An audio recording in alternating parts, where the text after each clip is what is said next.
Linda Jaivin, welcome to Booktopia. Thank you. What is your book about? This is a hard one to describe, but I'll do my best.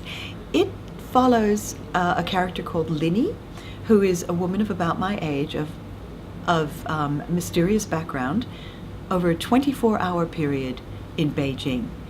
During this 24-hour period, we get glimpses of her past, we see how she lives in the present, and we begin to see that there is a strange connection, and we don't know what this connection is, and in a way neither does she, between Linny and a real-life historical figure called Edmund Backhouse.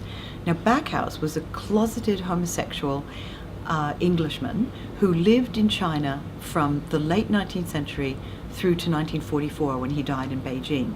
And he left behind a legacy of scams, forgeries, hoaxes, fantasies, and most memorably, an erotic memoir in which he claims to have been the lover, when he was in his 30s, of the 70-year-old Empress Dowager Cixi of China. How did you know about him in the first place? How did you discover him? Because he seems like someone who would be a creature made up. He seems completely fictional. Which is one of the beauties of using him as a character. He seems so fictional that everything you write will have people saying, did this person really exist? And yes, he did. I came across him in the course of China Studies.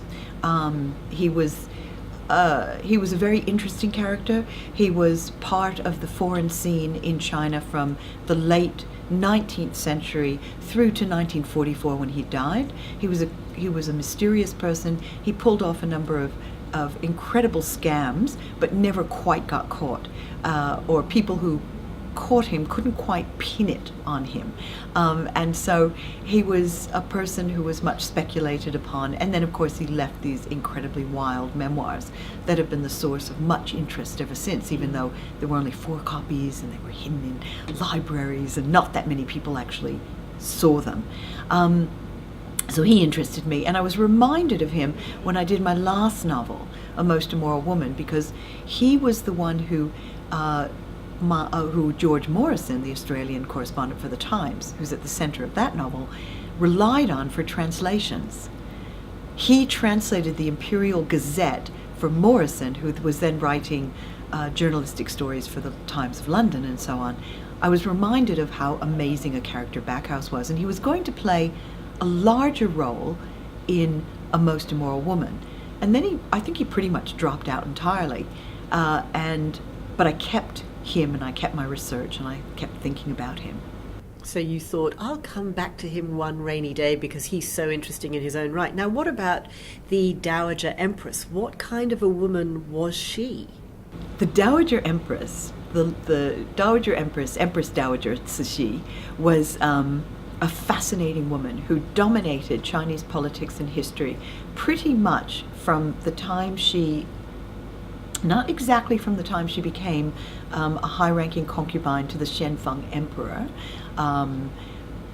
but when he died in 1860, 60 or 61, and she began taking over at the court. She was the regent to the young prince. The prince died. She maneuvered her young nephew onto the throne. She was incredibly brilliant. She was she had a very sharp political mind.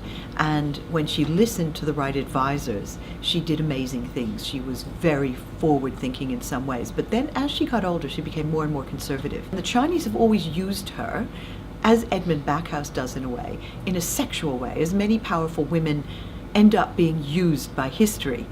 Traditionally, Cleopatra, has to be this sexy woman, and nobody remembers that she was actually a brilliant administrator. So Cixi's very complex. She's the focus of a lot of erotic fantasy. She's portrayed as this wicked woman, who used her sexuality to get where she wanted. And some of that may be true, some of it may be. There's so much rumor around Cixi. I don't think we'll ever know the whole truth about her. And in fact, that kind of mythology around powerful women in China, it continues to this day. Absolutely. What happened was in the 80s, when I first began going to mainland China, there were a number of movies that came out that used Cixi as a way of talking about Madame Mao, Jiang Qing. another supposedly evil woman who had got to where she got by marrying the right man, and who was a manipulator of politics and so on behind the scenes. Elements of truth, elements of exaggeration. But she was a very convenient figure for people to focus on when they wanted to talk about Jiang Qing. So this goes on everywhere, but it goes on a lot in China.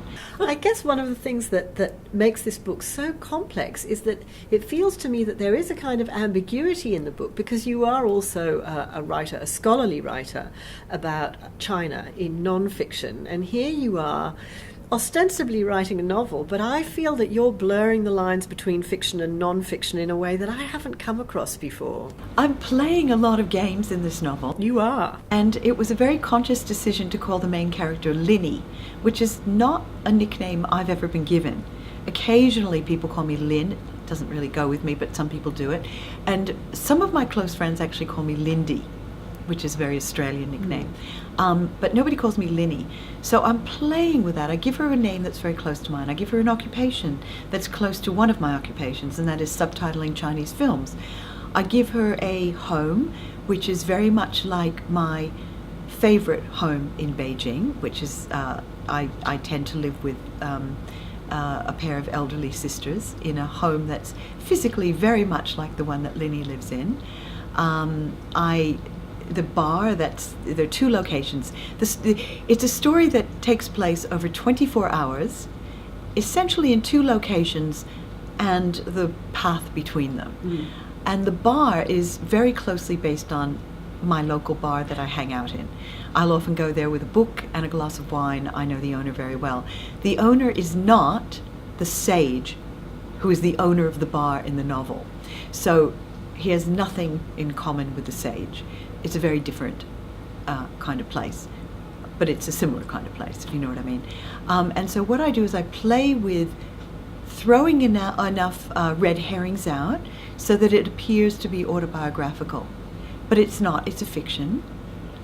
And yet, obviously I'm drawing on long and deep experience in Beijing, of Beijing.